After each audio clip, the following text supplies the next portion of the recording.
दोस्तों आपके साथ कभी ऐसा हुआ है कि किसी को आपसे काम हो और उसने आपसे डायरेक्टली ये ना बोला हो कि ये काम करोगे, बल्कि ये बोला हो कि छोड़ो तुमसे ये नहीं होगा। और पता नहीं क्यों आपके अंदर एक फीलिंग आती है कि अब तो मैं ये काम करके दिखाऊंगा। या फिर कभी किसी ने आपको मना किया हो कि ये मत करो और सडनली आपका माइंड वही करने के लिए और ज़्यादा एक्टिवेट हो जाता है। दोस्तों यहाँ सोचने वाली बात यह है कि ऐसा आखिर होता क्यों है।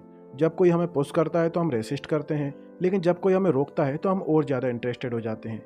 और क्या ये पॉसिबल है कि कुछ लोग जानबूझकर ये टेक्निक यूज़ करते हैं ताकि बिना फोर्स के ये आपसे अपनी बात मनवा लें।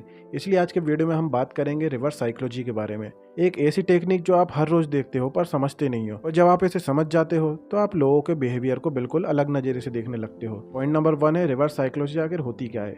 सिंपल वर्ड्स में रिवर्स साइकोलॉजी का मतलब होता है किसी को डायरेक्टली नहीं बल्कि उल्टा बोलकर इन्फ्लुएंस करना। मतलब आप किसी से कह रहे हो कि ये मत करो, लेकिन एक्चुअली में आप चाहते हो कि वो इंसान वही करे।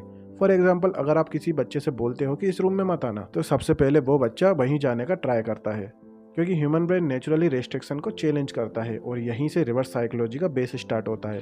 क्योंकि इसके बाद आता है हमारा पॉइंट नंबर 2, रिएक्टेंस थ्योरी, यानी कि फ्रीडम छीनने पर रिएक्शन मिलना।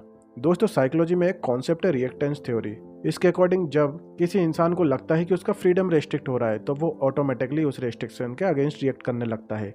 मतलब अगर आप किसी से बोलते हो कि तुम ये नहीं कर सकते, तो ब्रेन उसे एक चैलेंज की तरह लेता है, और फिर वो इंसान सबकॉन्शियसली प्रूव करना चाहता है कि मैं ये कर सकता हूँ। और इसी वजह से जब आप किसी को डायरेक्टली पुश करते हो तो रेजिस्टेंस आता है, लेकिन जब आप किसी को रोक देते हो तो वो खुद ही इंटरेस्ट लेने लगता है, जिससे क्यूरियोसिटी बनती है। और हमारा पॉइंट नंबर 3 भी इसी से रिलेटेड है। जो पॉइंट नंबर 3 है क्यूरियोसिटी और ईगो का गेम।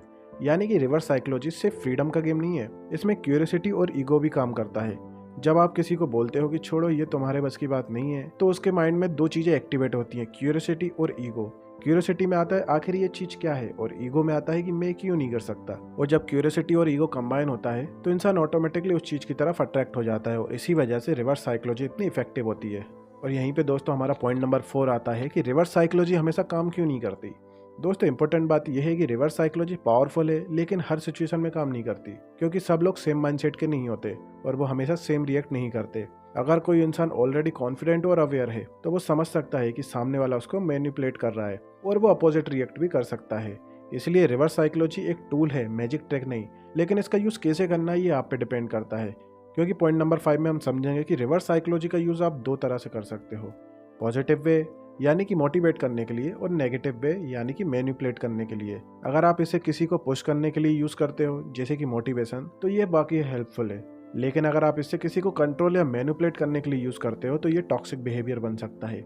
इसलिए साइकोलॉजी को समझना जरूरी है, लेकिन इसका यूज़ रिस्पॉन्सिबिलिटी के साथ करना ज़्यादा जरूरी है। इसलिए दोस्तों कंक्लूजन ये निकलता है कि रिवर्स साइकोलॉजी का कॉन्सेप्ट सिंपल है। जितना आप किसी को पुश करोगे वो उतना रेसिस्ट करेगा, और जितना आप रोकोगे वो उतना ही अट्रैक्ट होगा।